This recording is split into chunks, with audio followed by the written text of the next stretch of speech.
Take our lead, let's help you make your mark.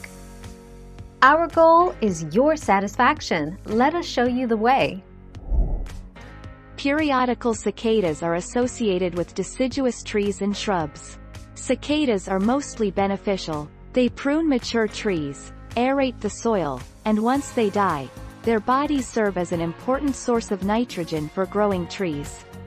When cicadas come out, they're eaten by just about anything with an insectivorous diet.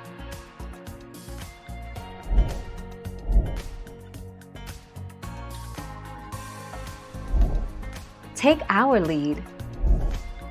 Despite what many might think, cicadas do not damage trees through the way that they feed. Both for their 17 years underground and 4 to 6 weeks above ground mating, cicadas eat the sap of trees. This is a stark contrast to the unrelated locust, which chows down on plant material.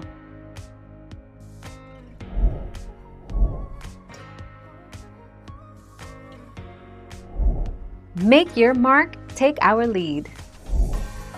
Cicadas have piercing, sucking mouthparts, similar to a mosquito.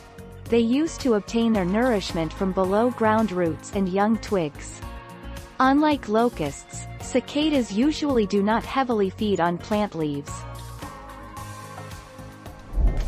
Thank you for watching. Please subscribe and hit the bell notification.